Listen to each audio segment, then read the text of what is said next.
যে সকালে রুটি খাওয়ার জন্য একটা তরকারি বানাচ্ছি। লঙ্কা ফোড়ন দিয়ে দিলাম।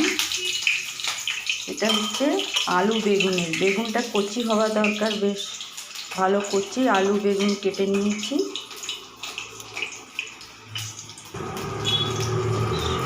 জিরে ফোড়ন দিলাম, ফোড়নে জিরে, গোটা জিরে, লঙ্কা, রসুন কুচি আর পেঁয়াজ কুচি। রসুন কুচি কুচি করে নিয়েছি, পেঁয়াজ কুচি আর রসুন কুচি দিয়ে দিলাম। একটু ভেজে নেব, হালকা একটুখানি ভাজবো। চলচঞ্চল রাস্তা একদম। যে এতটা ভাজা হয়েছে, এখনই দিয়ে দেবো পেঁয়াজ, আলু আর বেগুন। এটাতে কোনো মশলা কিছুই দরকার হবে না সকালে রুটি খাওয়ার জন্য। এবার এটাকে কভার করে আঁচটা কমে একটু সেদ্ধ করে নিতে হবে। নুন হলুদ একটু পরে দেবো। যেইটা এবারে হাফ বয়েল হয়ে গেছে, এখানে এবারে নুন হলুদটা দিয়ে নেব। এটা তো শুখা শুখা তরকারিটা হবে, সেই জন্য একদম কম নুন দিলাম। নুন হলুদ দেওয়া হয়ে গেল। এবারে একটু নেড়ে নিয়ে সামান্য একটু জলের ছিটা, একটু 2 চামচ, বেশি না,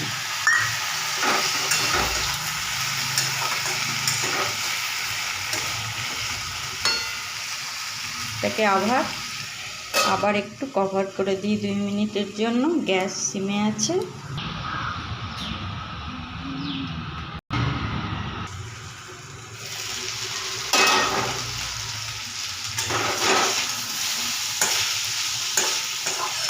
সিদ্ধ হয়নি, আরেকটু সেদ্ধ হবে।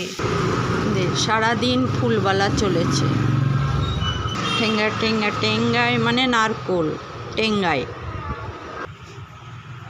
এই যে আলু বেগুন নরম হয়ে গেছে, ব্যাস এবারে একটু 2-3 মিনিট সিমে ভেজে নিতে হবে। বেশি না, 2 থেকে 3 মিনিট ভাজা ভাজা হয়ে গেলে এবারে একটু কর্নফ্লোর আর সসকে গুলে ওর মধ্যে দিয়ে দেবো, তাহলে চিলি চিলি ভাবটা আসবে রুটিতে খাওয়ার জন্য। তো যে কর্নফ্লোর আর টমেটো গোলা, টমেটো সস গুলে দিয়ে দিলাম। দিয়ে 2 মিনিট একটু নেড়ে চেড়ে গায়ে মাখা মাখা করে নিলেই আমার এই আলু বেগুনের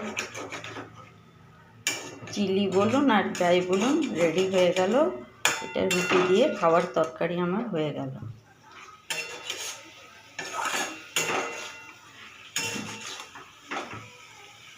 এইরকম হবে দেখতে।